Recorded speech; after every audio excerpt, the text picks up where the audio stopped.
Assalamualaikum warahmatullahi wabarakatuh.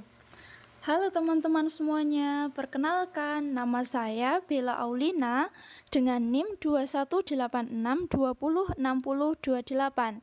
Saya merupakan mahasiswa dari STKIPP GRI Pacitan, Prodi Pendidikan Guru Sekolah Dasar kelas 3A. Pada kesempatan kali ini, saya akan memaparkan materi IPS SD, yaitu materi kelas 6 tema 6, menuju masyarakat sejahtera. Mari kita simak videonya bersama. Proklamasi kemerdekaan yang dilakukan tanggal 17 Agustus 1945 menjadi peristiwa penting bagi bangsa Indonesia. Peristiwa tersebut menjadi tonggak sejarah di mana bangsa Indonesia berhak atas kemerdekaan dan wajib untuk mempertahankannya. Peristiwa kemerdekaan diawali dengan dijatuhkannya bom atom oleh tentara Amerika Serikat pada tanggal 6 Agustus 1945 di kota Hiroshima dan pada tanggal 9 Agustus 1945 di kota Nagasaki.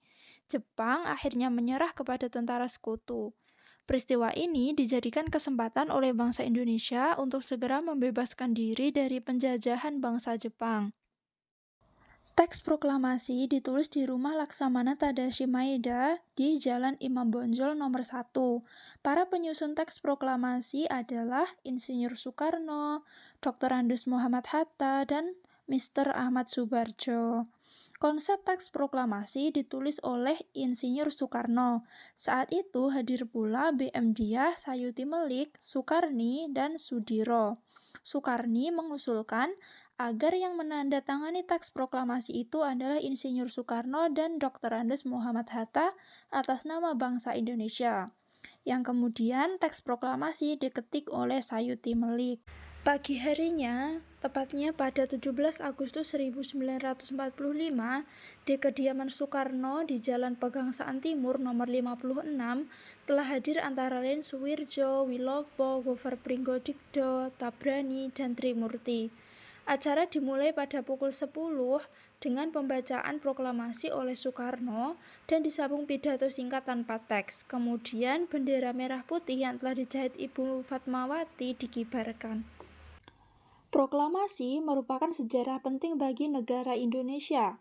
Berkat perjuangan para tokoh proklamasi, kita dapat menikmati kemerdekaan bebas dari penjajah.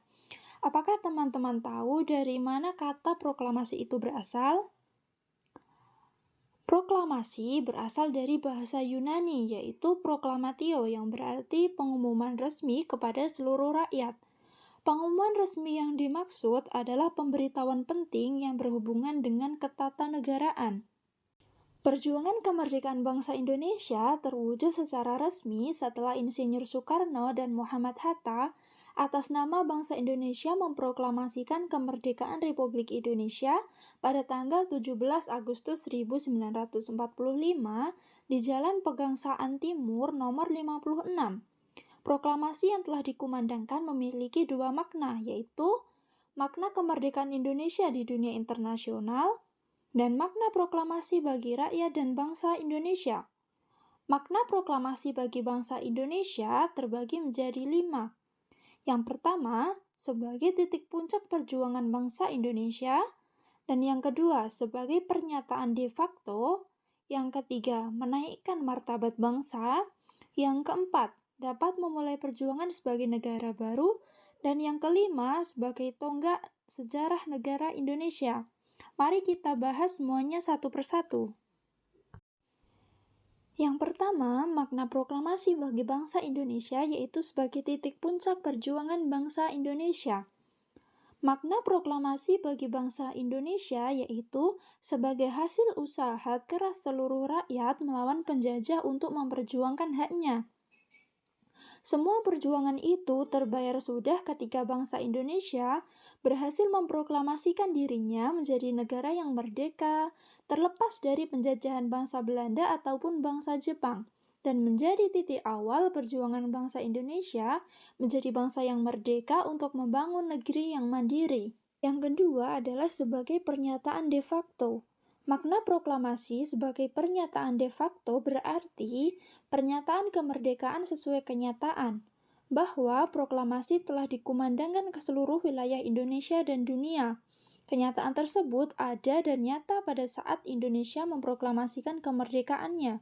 Hal inilah yang menjadi pengakuan kepada dunia luar negeri bahwa Indonesia telah menyatakan diri sebagai negara yang merdeka. Yang ketiga, menaikkan martabat bangsa. Sejak Indonesia memproklamirkan kemerdekaannya, saat itu juga harkat dan martabat bangsa meningkat. Karena negara-negara yang pernah menjajah Indonesia sudah mengakui kemerdekaan Indonesia.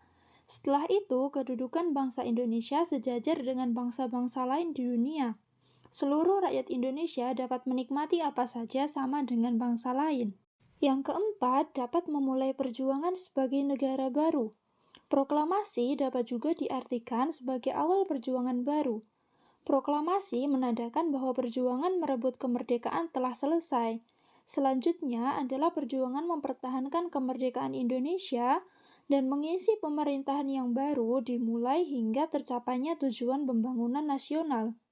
Makna proklamasi bagi bangsa Indonesia yang terakhir ialah menjadi tonggak sejarah negara Indonesia.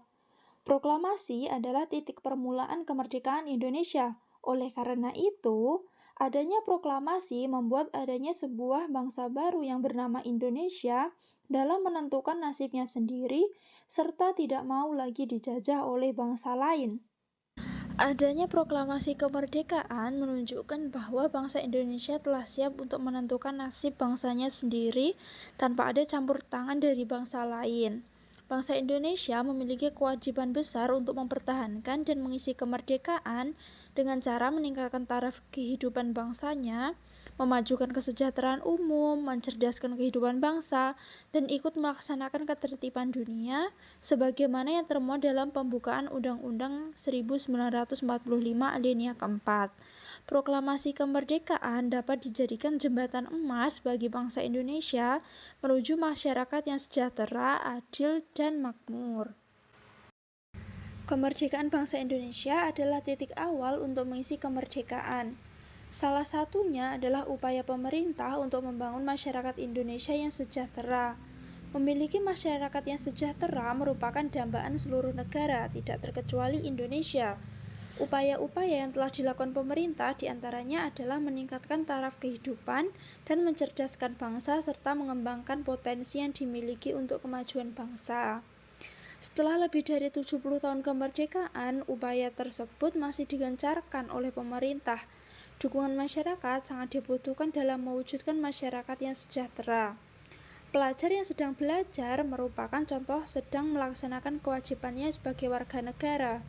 Anak-anak tersebut sedang mengikuti pendidikan yang diselenggarakan oleh pemerintah. Kewajiban mengikuti pendidikan dasar bagi seluruh warga Indonesia diatur dalam Pasal 31 Ayat 2 Undang-Undang Dasar 1945 yang berbunyi, setiap warga negara wajib mengikuti pendidikan dasar dan pemerintah wajib membiayainya.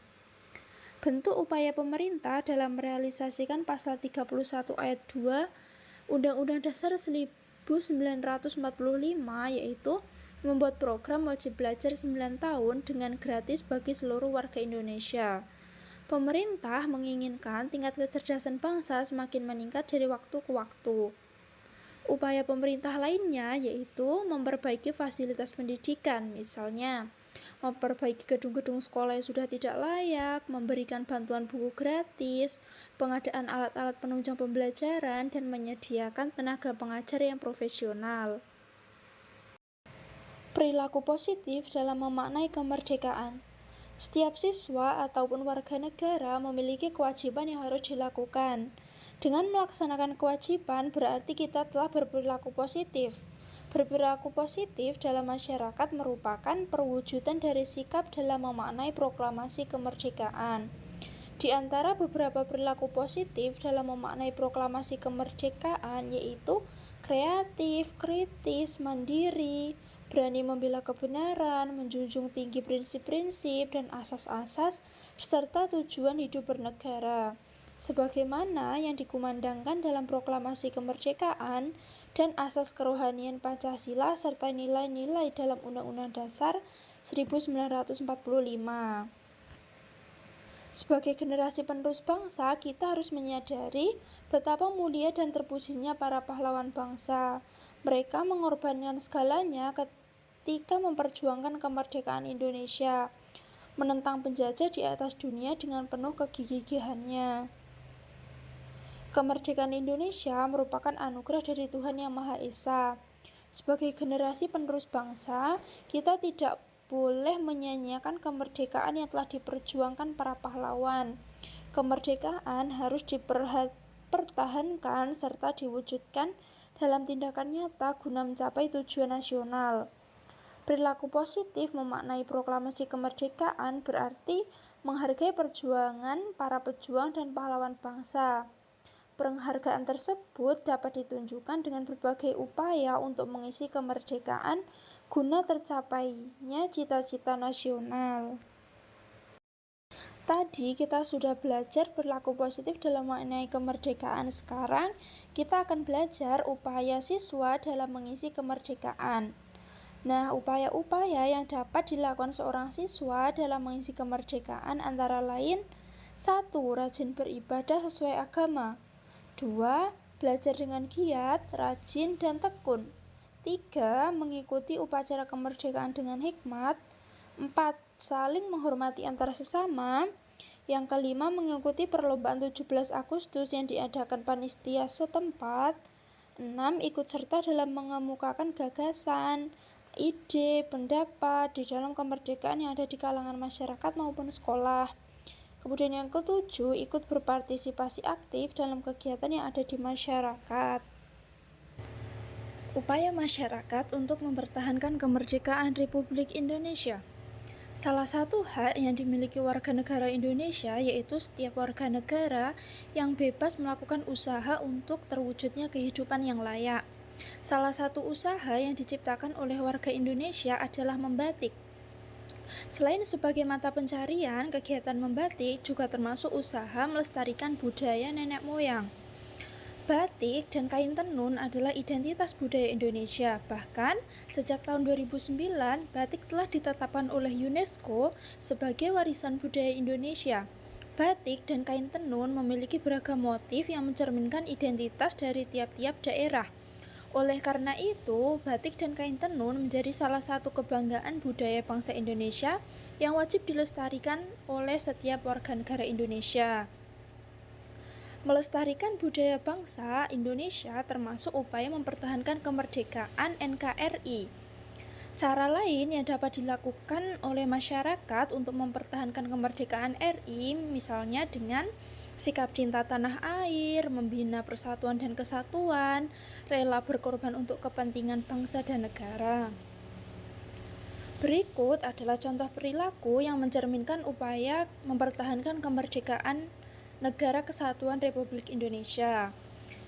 Sikap yang pertama adalah cinta tanah air. Perilaku yang mencerminkan sikap tersebut, yang pertama melestarikan budaya bangsa, menjaga kelestarian lingkungan, dan juga rajin belajar.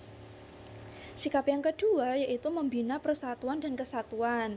Perilaku yang mencerminkan sikap tersebut, yang pertama, berteman dengan siapa saja, mau mempelajari kesenian dan dari daerah lain, kemudian menolong siapa saja tanpa membedakan suku. Sikap yang ketiga adalah rela berkorban. Perilaku yang mencerminkan sikap tersebut, yang pertama bersedia menolong dengan tenaga, bersedia menolong dengan pikiran, kemudian bersedia menolong dengan harta. Hari kemerdekaan merupakan momen bersejarah dan momen terpenting bagi suatu bangsa dan negara, termasuk juga bagi Indonesia. Pasalnya, kemerdekaan Indonesia diperoleh melalui perjalanan panjang dan perjuangan yang keras dari para pahlawan dalam merebut kemerdekaan dari para penjajah. Wajar saja jika seluruh masyarakat tidak pernah lupa akan hari kemerdekaan bangsa Indonesia yang jatuh pada tanggal 17 Agustus. Banyak cara yang dilakukan oleh masyarakat Indonesia untuk memperingati hari kemerdekaan, mulai dari upacara pengibaran bendera merah putih, peringatan proklamasi, karnaval budaya, hingga perlombaan tradisional khas 17-an. Namun, perjuangan para pahlawan untuk merebut kemerdekaan seharusnya tidak hanya diperingati setahun sekali dengan perayaan-perayaan tertentu. Perjuangan tersebut harus dimaknai dan dilanjutkan oleh generasi muda. Sudah menjadi kewajiban kita sebagai generasi muda untuk mempertahankan dan mengisi kemerdekaan yang sudah diraih dengan susah payah melalui perjuangan para pahlawan yang sudah mempertaruhkan jiwa dan raganya. Apakah teman-teman tahu apa saja cara yang bisa dilakukan generasi muda masa kini untuk mengisi kemerdekaan? Mari kita bahas bersama. Yang pertama adalah pengabdian ke masyarakat. Terlibat dalam kegiatan sosial dan pelayanan masyarakat merupakan salah satu cara yang kini banyak dilakukan oleh para pemuda. Salah satu contohnya adalah seorang mahasiswa dari sebuah kampus melakukan kegiatan sosial sebagai bentuk pengabdian kepada masyarakat. Bersama dengan teman-temannya, ia membantu masyarakat di salah satu daerah tertinggal di wilayah Kulon Progo, Yogyakarta untuk mengenalkan makanan khas daerah tersebut, yaitu selondok kepada masyarakat Indonesia. Di sana, mereka memberikan inovasi dan mengedukasi penduduk setempat untuk membuat makanan khas agar dapat dikenal di pasaran dan mampu bersaing dengan produk-produk makanan lainnya. Kini, mereka sudah bisa mandiri walaupun desa mereka terpencil. Daerah mereka pun kini sudah menjadi pusat produksi selondok. Cara yang kedua yaitu mendukung perkembangan produk dalam negeri. Banyak dari anak muda Indonesia yang lebih merasa bangga saat menggunakan produk dari brand-brand ternama dunia. Tanpa disadari, hal tersebut justru dapat mematikan pertumbuhan dari brand-brand lokal yang memiliki kualitas produk tidak kalah dengan brand luar. Saat ini, begitu banyak brand asli Indonesia yang bermunculan di pasaran. Jika generasi muda merasa bangga menggunakan produk dalam negeri, maka akan mendukung perkembangan brand tersebut, bahkan juga mampu mendorongnya untuk dikenal oleh masyarakat dunia. Cara yang ketiga yaitu terlibat dalam memajukan sektor pendidikan. Aset terbesar dari suatu negara bukanlah sumber daya alamnya, melainkan sumber daya manusia dari negara tersebut. Oleh karena itu, untuk mendapatkan kemerdekaan yang sesungguhnya diperlukan perbaikan kualitas sumber daya manusia Indonesia, terutama dalam hal pendidikan. Pembenahan fasilitas pendidikan harus menjadi prioritas utama yang dilakukan untuk perbaikan kualitas SDM di Indonesia. Untuk mewujudkan hal tersebut diperlukan kepedulian dari berbagai pihak, mulai dari pemerintah hingga generasi muda.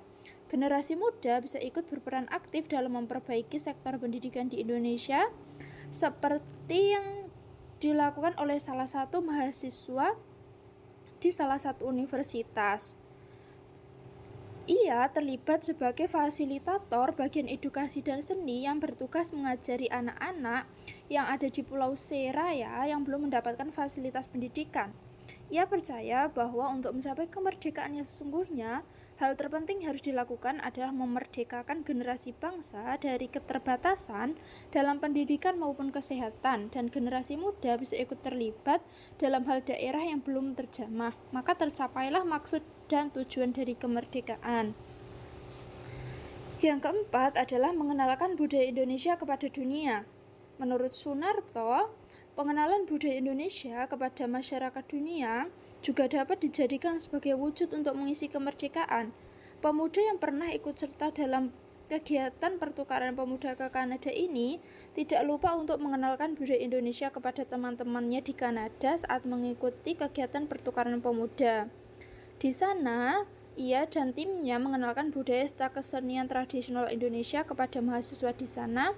Salah satunya itu tari saman yang berasal dari daerah Aceh. Budaya memang menjadi bagian penting dan tidak bisa dilepaskan dari nama suatu bangsa.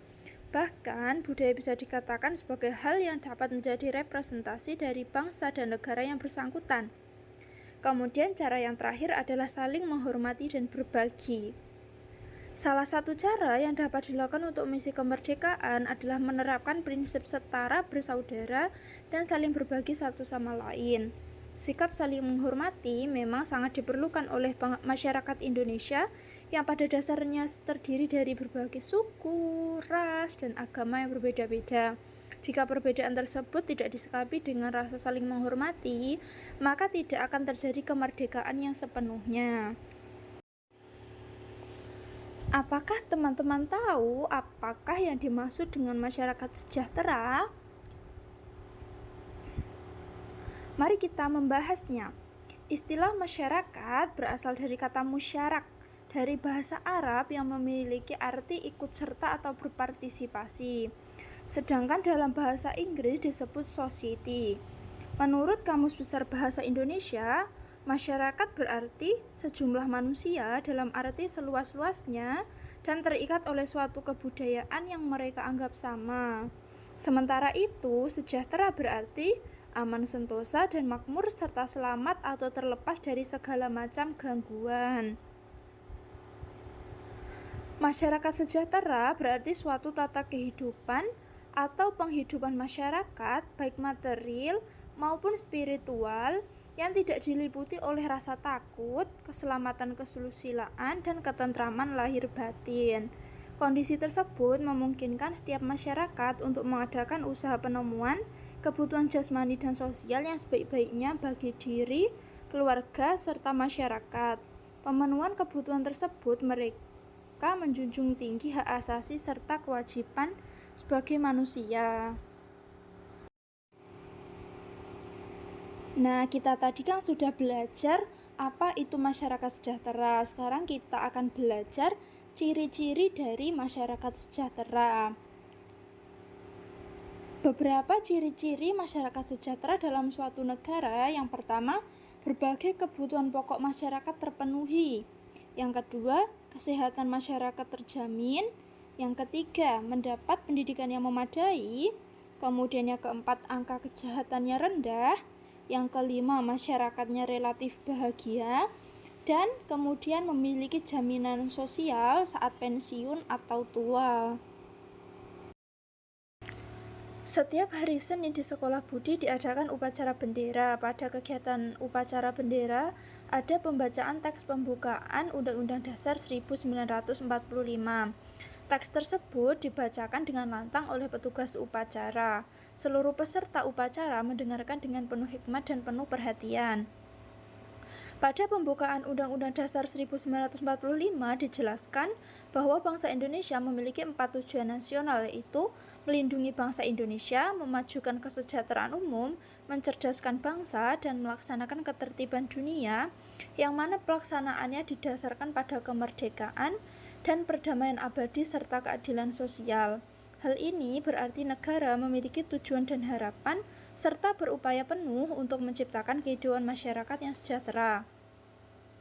Salah satu upaya yang dapat dilakukan untuk mewujudkan masyarakat sejahtera adalah dengan mengembangkan sikap saling toleransi terhadap perbedaan keberagaman suku, budaya, adat, dan agama, serta keberagaman lainnya, dan meyakini hal tersebut merupakan kekayaan bagi bangsa Indonesia. Setiap warga negara harus saling menghormati dan menghargai keberagaman tersebut. Selain itu, pemerataan pembangunan sangat penting dalam upaya menyejahterakan masyarakat Indonesia. Pembangunan yang merata dapat menciptakan lapangan kerja hingga ke pelosok dan perbatasan sehingga masyarakat lebih sejahtera. Membayar pajak juga termasuk ke dalam upaya untuk mensejahterakan masyarakat. Pajak yang dibayarkan tersebut akan digunakan untuk pembangunan dan kesejahteraan masyarakat. Upaya mewujudkan masyarakat Indonesia yang sejahtera diperlukan kerjasama dari berbagai pihak, antara lain pihak pemerintah, pihak swasta, dan juga setiap warga negara Indonesia harus berperan aktif. Kesejahteraan masyarakat Indonesia merupakan tanggung jawab kita bersama. Berikut adalah beberapa upaya untuk menyejahterakan masyarakat Indonesia. Yang pertama, memperkuat ketahanan sosial dan budaya masyarakat berdasarkan keutamaan nilai-nilai luhur budaya lokal. Penguatan ketahanan sosial budaya dapat dilakukan dengan meningkatnya jumlah sarana prasarana, baik sosial maupun peribadatan. Usaha memperkukuh ketahanan sosial dan budaya dapat dilakukan dengan memberi kebebasan berkembangnya organisasi dan lembaga masyarakat yang bertujuan meningkatkan kuantitas masyarakat Indonesia. Ketahanan sosial dan budaya yang baik akan membentuk tata kehidupan yang harmonis dengan sasaran berkurangnya jumlah konflik antar warga. Kedua, pengembangan kreativitas masyarakat untuk meningkatkan sumber daya alam. Kita harus mendukung masyarakat yang memiliki kemampuan untuk menciptakan standar kehidupan yang layak melalui pemanfaatan sumber daya alam. Pemanfaatan sumber daya alam dapat dilakukan masyarakat melalui bidang pertanian, perkebunan, perikanan, kehutanan, industri, dan pertambangan dengan berdasarkan kepada prinsip-prinsip pembangunan yang berkelanjutan. Dengan pengembangan kreativitas terhadap pemanfaatan sumber daya alam, kesejahteraan masyarakat Indonesia akan lebih baik. Ketiga, memantapkan tata kehidupan masyarakat yang aman, damai, tertib, taat hukum, dan harmonis. Terwujudnya penegakan hukum secara adil dan bertanggung jawab antara lain ditandai dengan berkurangnya jumlah kasus tindak kejahatan dan berkurangnya angka gangguan keamanan. Meningkatnya kemampuan dan profesionalisme aparat dalam menjaga ketertiban dan kenyamanan. Dalam menegakkan hukum, pemerintah tetap menghormati HAM, tata hukum, dan nilai-nilai keutamaan budaya daerah atau hukum adat. Keempat, pengembangan program desa sehat. Program desa sehat adalah gerakan untuk menciptakan atau mewujudkan sebuah desa dengan kondisi masyarakat yang memiliki pengetahuan tentang kesehatan termasuk gizi, mampu menerapkan pola hidup sehat dan bersih, baik jasmani maupun rohani. Selain itu, program desa sehat untuk mewujudkan lingkungan yang sehat, bersih, rapi, dengan mampu memanfaatkan sumber daya alam yang ada untuk kelangsungan hidup, baik diri sendiri maupun orang lain. Upaya mewujudkan desa sehat bukanlah kegiatan yang mudah. Untuk mewujudkan desa sehat harus didukung berbagai aspek seperti aspek sosial, budaya, pendidikan, kebijakan daerah, hingga kesadaran masyarakat desa untuk mau mengubah pola pikir dan kebiasaan-kebiasaan mereka. Terutama kebiasaan sehari-hari masyarakat yang tidak sesuai dengan pola hidup bersih dan sehat. Aspek peningkatan pendidikan masyarakat perlu ditingkatkan melalui berbagai kegiatan penyuluhan terkait permasalahan kesehatan yang biasanya timbul di masyarakat. Dengan adanya penyuluhan diharapkan akan muncul pemahaman masyarakat tentang perilaku hidup sehat di lingkungan tempat tinggalnya. Indonesia terdiri atas berbagai agama dan latar belakang budaya. Setiap warga negara Indonesia harus mampu memelihara kebudayaan dengan baik dan turut serta dalam pembangunan. Selain itu, kita harus mampu hidup berdampingan secara damai dengan kelompok masyarakat lain. Pemerintah atau negara, pihak swasta, dan warga negara atau individu harus bekerja sama. Jika ketiga pilar dapat bekerja sama dengan baik, kesejahteraan masyarakat Indonesia akan terwujud. Ketiga pilar tersebut memiliki peran yang berbeda. Apakah teman-teman tahu peran apa saja yang dimiliki oleh ketiga pihak tersebut?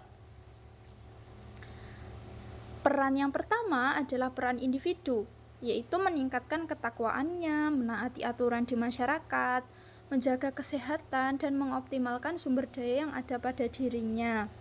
Agar tercukupi kebutuhannya, setiap lelaki dewasa diwajibkan bekerja. Setiap orang wajib memperhatikan anggota keluarga dan kerabatnya yang menjadi tanggung jawabnya. Peran yang kedua yaitu peran pihak swasta, yaitu membantu atau mendukung mewujudkan impian masyarakat yang kreatif dan inovatif dalam rangka meningkatkan kesejahteraan ekonominya. Dukungan dari pihak swasta berupa bantuan modal sangat dibutuhkan oleh masyarakat kecil yang ingin maju. Sementara itu, peran negara sangat besar dalam mewujudkan kesejahteraan, di samping peran individu dan juga peran pihak swasta.